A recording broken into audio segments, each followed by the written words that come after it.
Hello बच्चों, welcome back to my channel mission IIT JEE. हम straight line के आज जेई एडवांस लेवल के कुछ और पीवाई क्यूज़ को देखते हैं। ये है हमारे पास जेई एडवांस 2005 का क्वेश्चन, जिसमें बोल रखा है if the area of the triangle formed by the intersection of lines y equals to x and x plus y equals to 2 with a line parallel to x axis and passing through a point p h comma k is 4h square, then we have to find the locus of point p। क्योंकि 2005 तक advance के जो question हुआ करते थे वो subjective type के भी आया करते थे, तो ये क्वेश्चन कुछ उसी टाइप का सा है।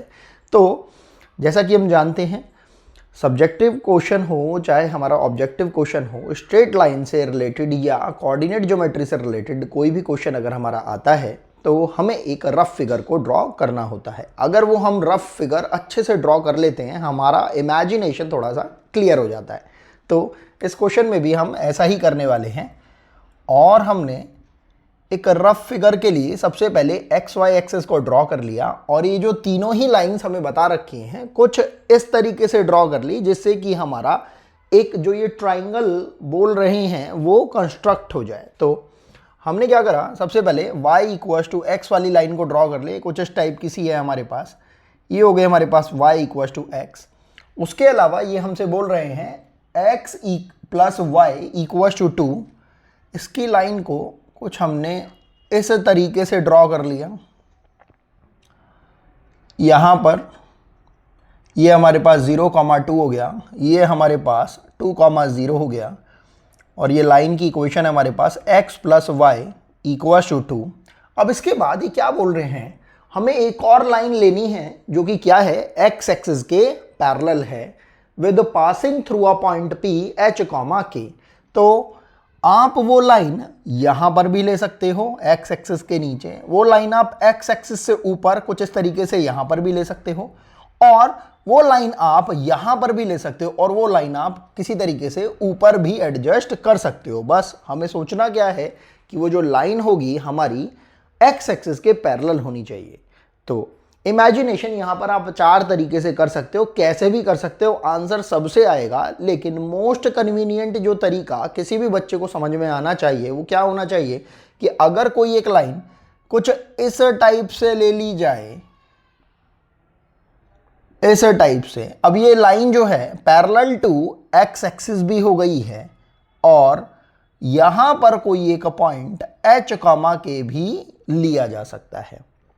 अब आपने इस पॉइंट P को यहां पर ले लिया है, इस लाइन पर जो x एक्सिस के पैरेलल है। आपके माइंड में एक क्वेश्चन आना चाहिए कि आखिर हमने यही लाइन क्यों ली है, क्योंकि कन्वीनियंस अगर हम देखें तो यहां पर जो हम ट्राइंगल बना पा रहे हैं उसके कोऑर्डिनेट एक्सिस जो मुझे फील हो रहा है बहुत इजीली हम कैलकुलेट कर पा रहे हैं और हम फर्स्ट क्वाड्रेंट के अंदर ही हैं। मोस्ट ऑफ द टाइम जब भी कभी हम किसी कोऑर्डिनेट ज्योमेट्री के क्वेश्चन को करते हैं और अगर हमें ये असेसिबिलिटी मिलती है कि हम जो क्वेश्चन का जो पोर्शन है वो फर्स्ट क्वाड्रेंट में बना सकते हैं, तो हम ट्राई करते हैं कि फर्स्ट क्वाड्रेंट में ही हम रहें, क्योंकि फर्स्ट क्वाड्रेंट के अंदर हमें ज़्यादा कोऑर्डिनेट के प्लस और माइनस के बारे में सोचना नहीं पड़ता है। उसी चीज़ को ध्यान में रखते हुए मैंने यहाँ पर जो ट्राइंगल को ड्रॉ करने की कोशिश करी है वो इस तरीके से करी है कि वो पूरा का पूरा फर्स्ट क्वाड्रेंट में ही रहे। अब क्योंकि ये line y equals to X है और ये line x plus Y equals to 2 है, तो ऑब्वियसली इन दोनों लाइंस का जो कोऑर्डिनेट पॉइंट मेरे पास आ जाएगा वो कितना हो जाएगा, 1,1 करके। अब ये जो लाइन है पैरेलल टू हमारे x एक्सिस बोली गई है और h कॉमा k से ये पास हो रही है। ये पॉइंट h कॉमा k यहाँ भी हो सकता है, यहाँ भी हो सकता है, यहाँ भी हो सकता है, कहीं भी हो सकता है। बस हमने अभी रैंडमली इसको कहीं पर एज्यूम कर लिया है p h कॉमा k। तो हम देख रहे हैं जब ये लाइन x एक्सिस के पैरेलल है, ये वाली लाइन जो हमें बोल रखी है कोई एक थर्ड लाइन है, तो ऑब्वियसली ये जो लाइन है जब h कॉमा k से पास होगी तो इस लाइन का जो इक्वेशन हो जाएगा वो हो जाएगा y equals to k take. इस पर्टिकुलर इक्वेशन के लिए हम प्रीवियस वीडियोस के अंदर डिस्कस कर चुके हैं कि जो भी लाइन x एक्सिस के पैरेलल होती है वो y equals to b type की लाइन होती है और जो लाइन y एक्सिस के पैरेलल होती है वो x equals to a type की लाइन होती है। अब जैसे ही ये हमारे माइंड में क्लिक करता है तो हम इस लाइन को, क्योंकि ये पॉइंट जो है इस लाइन से पास हो रहा है, इसको y इक्वल टू के टाइप से रिप्रेजेंट कर सकते हैं। तो जब y इक्वल टू के टाइप हमारे पास ये लाइन की इक्वेशन आ जाएगी तो हम इस कोऑर्डिनेट और इस कोऑर्डिनेट को भी कैलकुलेट कर सकते हैं। ये कोऑर्डिनेट हमारे पास हो जाएगा k, k और ये coordinate x plus Y equal to 2 की वजह से हो जाएगा 2 माइनस k एंड k। अब हमें इस ट्राइंगल का एरिया अगर कैलकुलेट करना हो तो वो बहुत इजी है। हम देख पा रहे हैं यहाँ पर हमें ये जो लाइन है पैरेलल टू एक्स एक्सिस है, तो ये बेस निकल जाएगा और ये जो लेंथ है ये लेंथ हमारे लिए परपेंडिकुलर लेंथ हो जाएगी। ये भी हमारी कैलकुलेट हो सकती है क्योंकि यहाँ तक की हाइट हमें कितनी पता है, k है। ये हाइट है हमारे पास k और ये पूरी लेंथ है हमारे पास 1 अकॉर्डिंग टू द फिगर। तो हम इतनी लेंथ को कैलकुलेट कर सकते हैं, ये परपेंडिकुलर लेंथ में काउंट हो जाएगी। ये हो जाएगा हमारे पास 1 माइनस k, इतनी लेंथ जो है। और ये जो हमारे पास बेस आ रहा है आप देख रहे हो, यहाँ तक की जो हमारे पास लेंथ है दैट इज 2 माइनस k। यहाँ तक की लेंथ आपके पास k है। अगर आपको ये लेंथ कैलकुलेट करनी है तो it will become this particular length minus this particular length. तो ये आपके पास आ जाएगी ये इतनी लेंथ 2 माइनस के जिसको कि आप बोल सकते हो 2 माइनस 2k। अब आपने एरिया ऑफ अ ट्राइंगल निकाला, एरिया ऑफ, अब इसको आप चाहो तो कोई नाम भी दे सकते हो। ये पॉइंट लेट से A हो गया, ये पॉइंट लेट से B हो गया, ये पॉइंट लेट से C हो गया। तो आपने बोल दिया area of a triangle ABC, जिसकी वैल्यू हमें ऑलरेडी कितनी बता रखी है 4h स्क्वायर। तो ये हमारे पास हो जाएगा मॉडुलस ऑफ हाफ ऑफ, यहां पर हमारे पास ये जो हाइट आ रही है ये मतलब क्या है हमारे लिए परपेंडिकुलर 1 माइनस k इंटू, और बेस हमारे लिए कितना आ रहा है 2 minus 2k equals to 4h square. अब अगर हम इसे थोड़ा सिंप्लीफाई करें तो आप देख रहे हो 2 माइनस 2k में से 2 को कॉमन ले सकते हैं और वो 2 इस 2 से कैंसिल आउट हो जाएगा। तो हमारे पास बच रहा है 1 माइनस k इंटू, यहाँ से भी बचेगा हमारे पास 1 माइनस k का मॉडुलस।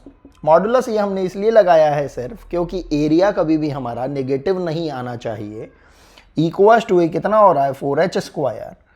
तो ऑब्वियसली हमारे पास कितना हो रहा है 1 माइनस k का होल स्क्वायर, ये modulus equals to 4h square. हम देख रहे हैं ये स्क्वायर भी लगा हुआ है, मॉडुलस भी लगा हुआ है। तो मॉडुलस को अगर हम हटाते हैं तो हम देखते हैं कि मॉडुलस को लगाने की यहाँ पर ज़रूरत नहीं है क्योंकि स्क्वायर हमारे पास लगा हुआ है इस क्वांटिटी के ऊपर। तो ये अपने आप ही आपको वैल्यू पॉजिटिव दे देगा। अब यहाँ से अगर हम देखते हैं ये हो जाएगा 1 माइनस k का होल स्क्वायर इक्वल्स टू, अब इसको बोल सकते हैं हम 2h का होल स्क्वायर। और अब जब हम स्क्वायर को अगर रिमूव करते हैं तो हमारे पास वैल्यू आ जाएगी 1 minus k times equals to plus minus twice time of h। अब ये जो हमारे पास h और k कोऑर्डिनेट्स हैं, इन h और k कोऑर्डिनेट्स को अगर हम रिप्लेस कर देते हैं x और y से तो हमारा रिक्वायर्ड लोकस का इक्वेशन आ जाएगा। ये हमारे पास हो जाएगा 1 minus Y equals to plus minus 2x। तो अगर आपने केस 1 लिया तो यहाँ से आपके पास हो रहा है, लेट से हमने प्लस ले लिया इसमें, तो 1 minus Y equals to 2x। यहाँ से आपके पास इक्वेशन आ रही है 2x plus Y equals to 1, और केस 2 आपके पास आ रहा है, अगर हमने माइनस साइन लिया 1 minus Y equals to minus का 2x, तो यहाँ से इक्वेशन आएगी आपके पास y minus 2x equals to 1। और ये दोनों ही इक्वेशन हमारे रिक्वायर्ड लोकस की इक्वेशन को रिप्रेजेंट करेंगी।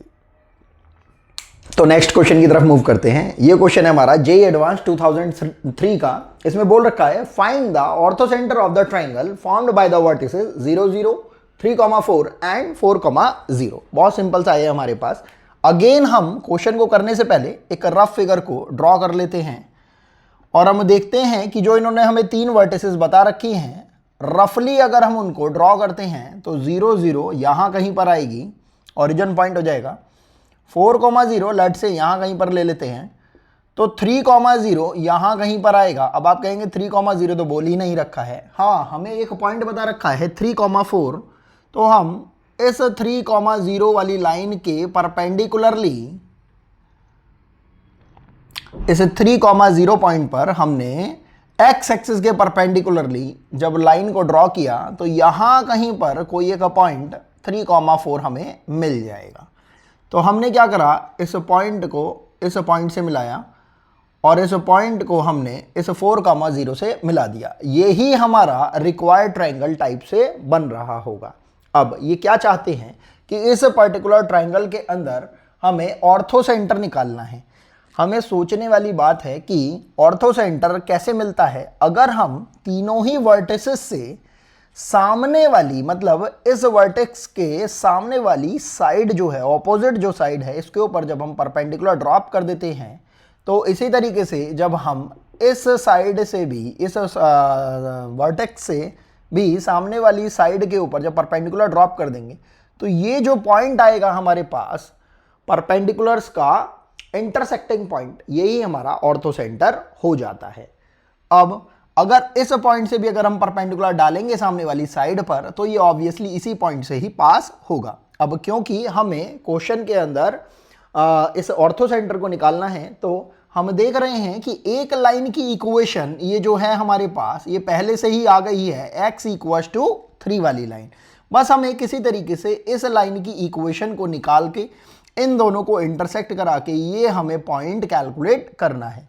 तो ये बहुत ही ईजी सा हो जाएगा हमारे लिए, बशर्ते कि हम पूरे के पूरे कॉन्सेप्ट को इमेजिनेट कर पाएं कि आखिर हमें करना कैसे है। तो हमें अगर इस लाइन की इक्वेशन को अगर निकालना है तो हम देख रहे हैं ये 0 0 से तो पास हो रही है, बस हमें इसका स्लोप चाहिए। अब क्योंकि इस लाइन का स्लोप निकालने से पहले हमें इस लाइन का स्लोप चाहिए होगा। ये जो लाइन है हमारे पास ये वाली, इसको लेट से अभी के लिए हमने ए नाम दे दिया, इसको बी नाम दे दिया और इसे सी नाम दे दिया। तो हाँ, अगर हमें बीसी का स्लोप मिल जाएगा और क्योंकि ये जो हमारे पास ए डी बोल दिया लेट से इसे, तो एडी जो है परपेंडिकुलर है बीसी पर, तो एडी का जो स्लोप होगा वो परपेंडिकुलर दो लाइंस के बीच का स्लोप का जो रिलेशन होता है उससे हम कैलकुलेट कर लेंगे, हमारे पास एडी वाली लाइन आ जाएगी। तो देखते हैं, हम स्टार्ट करते हैं। हमने स्लोप निकाल लिया एम ऑफ बीसी का और ये हमारे पास हो जाएगा y2 - y1, किसी को भी y2 और किसी को भी y1 बोल सकते हैं। हमने अभी के लिए पॉइंट b को y2 और x2 की तरह ट्रीट किया है और पॉइंट c को x1 एंड y1 की तरह ट्रीट किया है। तो हम देखते हैं ये हो जाएगा हमारे पास 4 - 0 अपॉन x2 - x1, तो ये आपके पास वैल्यू आ रही है -4। और क्योंकि slope of BC into slope of AD के बीच में रिलेशन कैसा है, ये 90 डिग्री पर है, तो इन दोनों के अंदर स्लोप का रिलेशन हो जाएगा slope of BC into slope of AD = -1। यहाँ से हमने इसकी वैल्यू यहाँ पुट कर दी इंटू, और हमें स्लोप ऑफ AD मिल जाएगा। वो कितना हो जाएगा, स्लोप ऑफ AD = 1/4। बस अब हमें इक्वेशन ऑफ AD निकालनी है, लाइन AD, इसको हमने ब्रैकेट में लाइन AD बोल दिया है। तो ये क्या हो जाएगा हमारे पास y - y1, यहाँ पर अब y1 कितना हो गया हमारे पास 0, मतलब ओरिजिन से पास होने वाली लाइन। ये तो हम वैसे जानते हैं कि इसको हम y = mx की तरह भी डायरेक्टली लिख देते हैं, लेकिन कुछ बच्चे इस तरीके से ना समझ के कंप्लीट इक्वेशन ऑफ लाइन से समझते हैं, तो मैं इसको लिख रहा हूँ। ये कितना हो जाएगा y - y1, मतलब ये 0, क्योंकि इस पॉइंट से पास होने वाली लाइन को हम लिख रहे हैं, और स्लोप हो गया है इसका 1/4 into x minus x one, तो x1 के लिए यहाँ पर ये 0 हो गया, स्लोप हमारा आ ही गया था 1/4, तो ये इक्वेशन आ रही है x equal to 4y। Late से ये इक्वेशन नंबर हमारे लिए हो गई 2 और ये हमारे पास इक्वेशन नंबर 1 थी ही। अब आपके पास x इक्वल टू 3 वाली लाइन भी है और x इक्वल टू 4 वाली लाइन भी है, ये लाइन और ये लाइन, बस अब हमें ये पॉइंट निकालना है। तो x इक्वल टू 3 है ही, यहाँ से y की वैल्यू आ जाएगी 3/4। तो हम देख रहे हैं कि हमारे पास इस ऑर्थो सेंटर O के कोऑर्डिनेट हो गए 3,3/4 और यही हमारा रिक्वायर्ड आंसर हो जाएगा। नेक्स्ट क्वेश्चन की तरफ मूव करते हैं। ये क्वेश्चन है हमारा जेईई एडवांस 2002 लेवल का। ये इसमें बोल रखा है straight line capital L through origin meets the line x plus Y equal to 1 and x plus Y equal to 3 at P and Q respectively. Through P and Q two straight lines L1 and L2 are drawn parallel to 2x minus Y equal to 5 and 3x plus Y equal to 5 respectively. Lines L1 and L2 intersect at some point R, then show that the locus of R as L varies is a straight line. Question जैसा कि हम जानते हैं JEE advance level पर कभी कभी इस तरीके से पूछा जाता है कि उसमें बहुत सारे वेरिएबल्स, बहुत सारी इंफॉर्मेशन दी जाती है जिससे बच्चा कभी कभी डर जाता है और कभी कभी कंफ्यूज भी हो जाता है। हमें यहाँ कंफ्यूज इसलिए नहीं होना है क्योंकि हम जानते हैं कि किसी भी कोऑर्डिनेट ज्योमेट्री के क्वेश्चन को करने के लिए आपको एक रफ फिगर, एक रफ इमेजिनेशन को बनाने की जरूरत होती है। जैसे ही आप उसको ड्रॉ कर लोगे ये आपका क्वेश्चन काफ़ी आपको इजी लगने लगेगा। तो स्टार्ट करते हैं।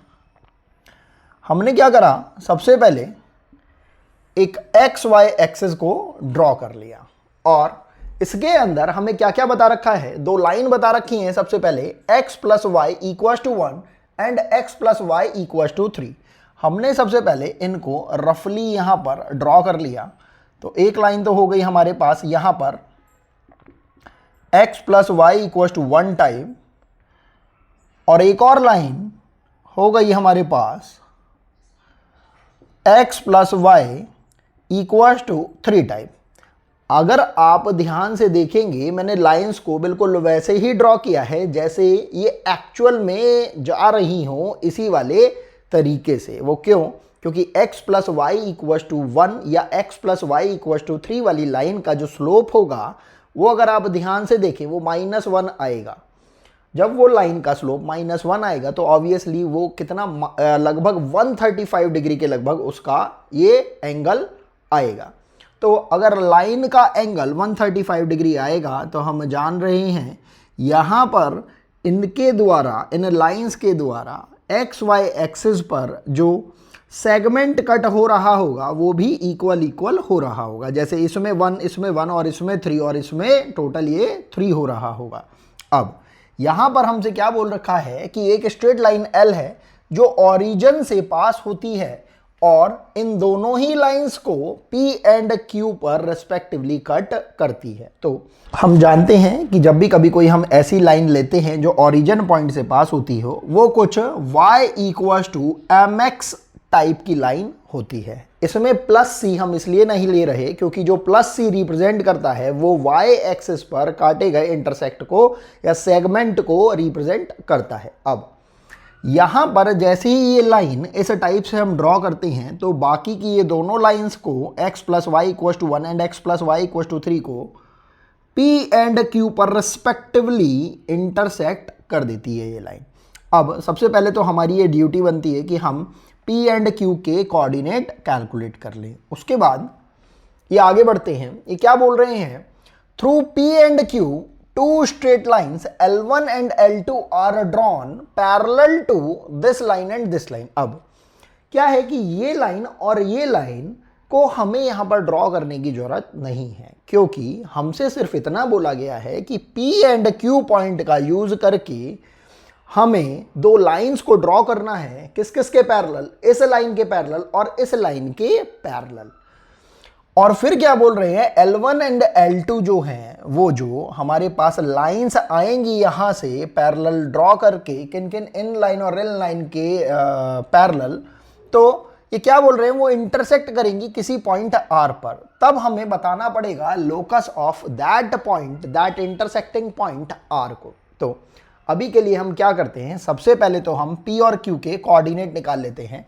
हमारे पास लाइन की इक्वेशन है y equals to mx and दूसरी लाइन है हमारे पास x plus Y equals to 1।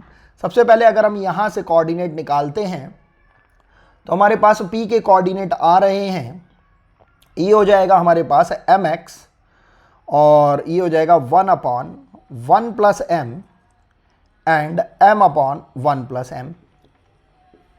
इसी तरीके से जब हम y equals to mx and x plus Y equals to 3 वाली लाइन को सॉल्व करेंगे तो q के कोऑर्डिनेट आ जाएंगे हमारे पास mx, ये हो जाएगा 3/1 plus m and 3m/1 plus m। अभी हमारे पास P एंड Q के कोऑर्डिनेट आ गए हैं। अब हमें लाइन को ड्रॉ करना है किसके पैरेलल, इन दोनों लाइंस के पैरेलल। अगर हम इस लाइन के लिए बात करते हैं, क्योंकि हमें L1 और L2 को ड्रॉ करना है, तो L1 के लिए हम देख रहे हैं L1 और L2 को बोला गया है इस और इस लाइन के पैरेलल हो, और किसके लिए, पॉइंट P एंड Q के लिए। तो पॉइंट P एक तो हमारी L1 लाइन के लिए हो जाएगा, तो L1 के लिए जब हम बात कर रहे हैं स्लोप तो हो जाएगा हमारे पास इस लाइन से, तो M आ रहा है हमारे पास, लेट से M को अभी के लिए हमने बोल दिया MP करके, ये हो जाएगा 2 एंड पॉइंट हमारे पास आ रहा है 1/1 plus m and m/1 plus m। और इसी तरीके से लाइन जो L2 आएगी हमारे पास Q से पास होती हुई, उसके लिए हमारे पास स्लोप हो जाएगा, हमने इसको रिप्रेजेंट किया MQ से, ये कितना हो जाएगा -3 एंड क्योंकि ये Q पॉइंट से पास होगा तो हमने इसके भी कोऑर्डिनेट लिख लिए 3/1 plus m and 3m/1 plus m। Question बस थोड़ा लेंदी है और थोड़े से वेरिएबल्स इन्होंने बढ़ा के दे रखे हैं, बाकी क्वेश्चन आपके लिए बहुत ही इजी रहेगा अगर आप इमेजिनेटिव फिगर को ध्यान में रखते हैं। तो अब ये क्या कहना चाह रहे हैं, अभी हम बिल्कुल रैंडमली इन दोनों लाइंस के स्लोप को ध्यान में रखते हुए इनको ड्रॉ कर रहे हैं पॉइंट P एंड Q से। तो लेट से हमारे पास ये लाइन कुछ इस टाइप से जा रही है और ये लाइन लेट से कुछ इस टाइप से जा रही है, जो इस Q पॉइंट से जाएगी इसके लिए और इसके लिए। तो जब ये दो लाइंस हमारी L1 एंड L2 इंटरसेक्ट कर रही हैं किसी पॉइंट R पर, तो हमें इस पॉइंट R के जो कोऑर्डिनेट्स आ रहे हैं उसका यूटिलाइजेशन करके लोकस निकालना है। लोकस निकल जाएगा, कोई दिक्कत की बात नहीं है। सबसे इंपॉर्टेंट ये है कि अब ये जो दो लाइंस आई हैं हमारे पास L1 एंड L2, इनको अब हमें थोड़ा सा सॉल्व करना पड़ेगा जिससे हमारे पास R के कोऑर्डिनेट आ जाएं। उन R के कोऑर्डिनेट को हम H, K से रिप्रेजेंट कर देंगे और हमारा क्वेश्चन सॉल्व हो जाएगा। तो L1 L2 हमने सबसे पहले निकाली लाइन, तो L1 की इक्वेशन हो जाएगी हमारे पास y माइनस y1, यहाँ पर ये हमारे लिए हो जाएगा y1 m/1 plus m times equals to m कितना हो जाएगा twice time of x minus x1, ये कितना हो रहा है हमारे पास 1/1 प्लस m। इसको थोड़ा सा सिंप्लीफाई करेंगे तो कितना हो रहा है हमारे पास y माइनस का 2x equals to -2/1 plus m plus m/1 plus m, जिसको कि आप बोल सकते हो m-2/1 प्लस m। तो इक्वेशन बन रही है हमारे पास y minus 2 equals to 2x equals to m-2/1 plus m। Let's say equation number ये हमारे पास हो गई है 1। ये तो हो गई हमारी L1 की इक्वेशन। इसी तरीके से जब हमने L2 की इक्वेशन को कैलकुलेट किया तो ये हो जाएगा हमारे पास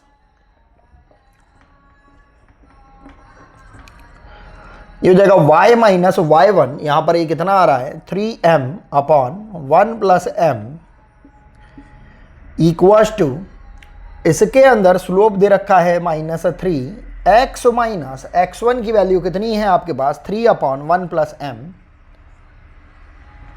ध्यान रखना है कि कुछ भी आप ऐसा उल्टा पुल्टा ना कर दें, कैलकुलेशन करते हुए थोड़ा सा हमें ध्यान रखना है।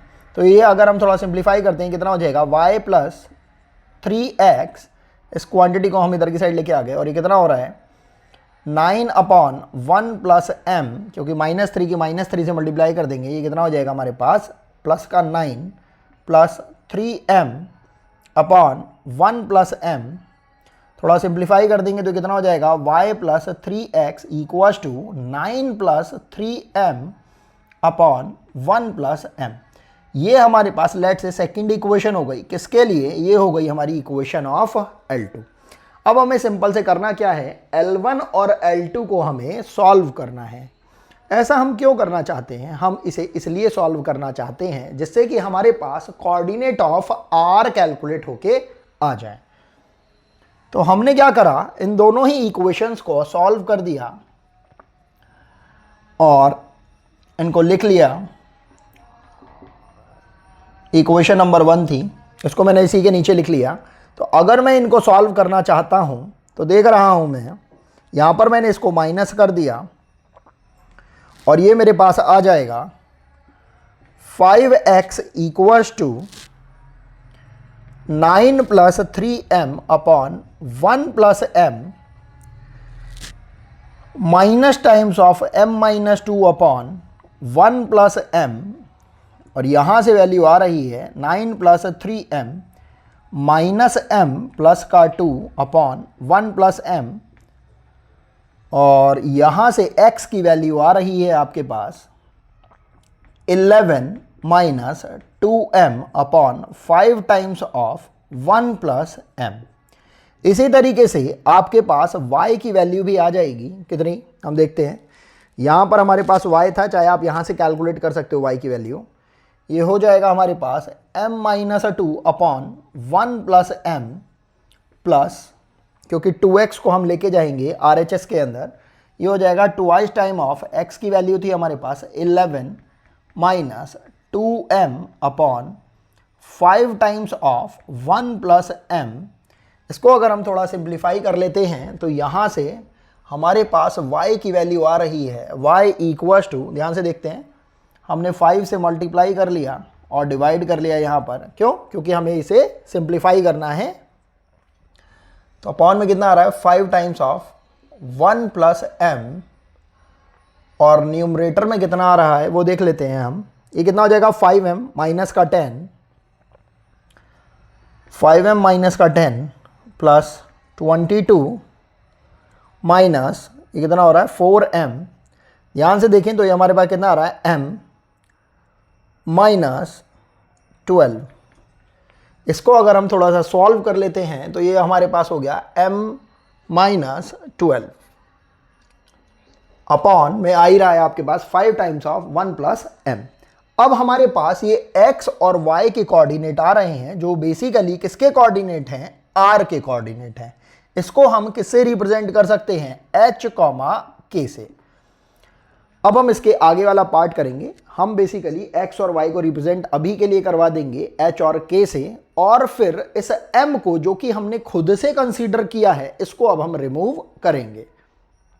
ठीक है, तो हमने क्या करा, इस x को अभी के लिए हमने h से रिप्रेजेंट करवा दिया। ये h हमारे पास हो जाएगा 11 minus 2m/5 times of 1 plus m, और इस y को हमने रिप्रेजेंट करा दिया k से। ये कितना हो गया हमारे पास m-12/5 times of 1 plus m।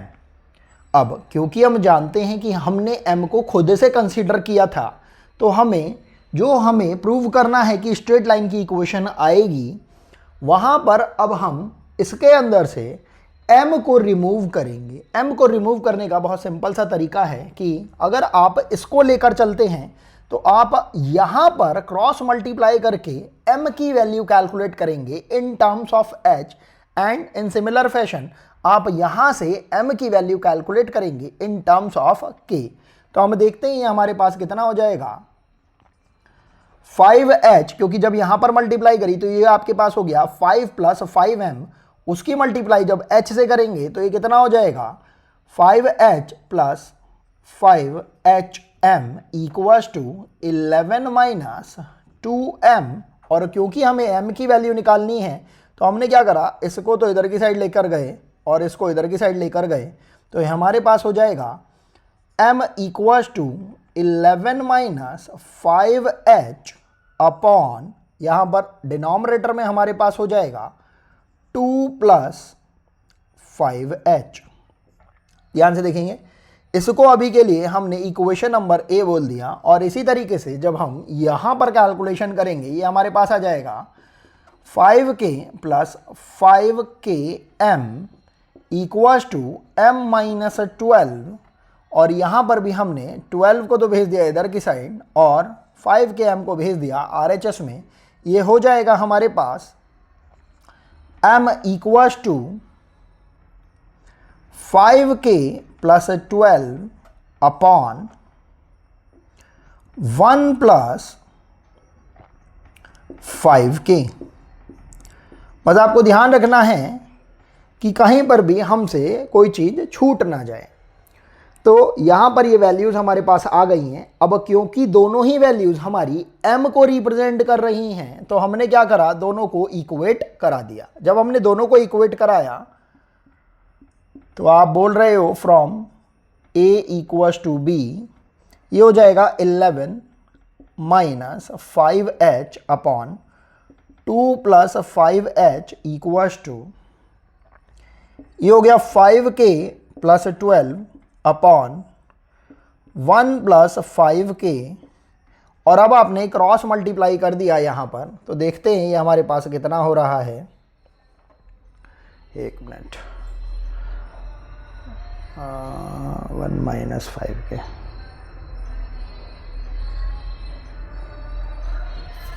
हाँ यहाँ पर आएगा माइनस, ये भी कितना है हमारे पास माइनस, ये कितना हो जाएगा 11 - 55k - 5h + 5hk = ये हो जाएगा 10k + 24 + 25hk। यहाँ पर भी ये 5 से 5 मल्टीप्लाई हुआ तो 25 हो जाएगा, प्लस ये कितना हो जाएगा हमारे पास 60h। थोड़ा सिंप्लीफाई करने की कोशिश करते हैं और जो कैंसिल आउट हो रहे हैं उनको देख लेते हैं। 25hk से 25hk कैंसिल आउट हो जाएगा हमारे पास, और h हमारे पास यहाँ पर कितना है 60 है, 5 को यहाँ लेकर चले जाएंगे तो कितना हो जाएगा 65h, k 55k है और यहाँ 10 है हमारे पास, तो ये कितना हो जाएगा प्लस का 65k, और ये 24 है हमारे पास, ये 11 है हमारे पास। इसमें से जब ये रिमूव हो जाएगा तो बचेगा कितना हमारे पास 13 + 13 = 0, और अगर हम इसे 13 से अगर डिवाइड कर देते हैं तो ये हो जाएगा हमारे पास 5h + 5k + 1 = 0। और अगर हम और थोड़ा सा ध्यान से देखें, हम इस h और k को रिप्लेस कर देते हैं x और y से, तो बनने वाली जो इक्वेशन आ रही है वो हो रही है हमारे पास 5x + 5y + 1 = 0। ये इक्वेशन रिप्रेजेंट कर रही है कि ये एक स्ट्रेट लाइन को शो करेगी। अब यहाँ पर इम्पॉर्टेंट ये नहीं है कि इक्वेशन जो हमारे पास स्ट्रेट लाइन की आई है वो किस टाइप की सी है, कि इसमें कोफिशिएंट 5 है और y का कोफिशिएंट 5 है, या हमारा जो कांस्टेंट टर्म आया वो 1 है। इम्पॉर्टेंट बस इतना है कि बनने वाली जो इक्वेशन है उसका स्ट्रक्चर जो है वो स्ट्रेट लाइन को मैच करता है। तो हम यहाँ से बोल पा रहे हैं कि जो इन्होंने शो दैट करने के लिए बोला था, प्रूव करने के लिए बोला था कि जो लोकस ऑफ आर है जब जब एल वेरी करेगा, मतलब एम जो है जो उसका स्लोप है जिसकी वजह से एल जो हमारी लाइन थी वो वेरी करेगी, तब तब हमारे पास जो इक्वेशन बनेगी लोकस की पॉइंट आर के लिए वो क्या रहेगी, स्ट्रेट लाइन। यही हमारा रिक्वायर्ड आंसर हो जाएगा। आई होप आपको ये क्वेश्चन समझ में आ रहे होंगे। मिलते हैं नेक्स्ट वीडियो के अंदर कुछ ऐसे ही क्वेश्चंस को लेकर। Thanks for watching.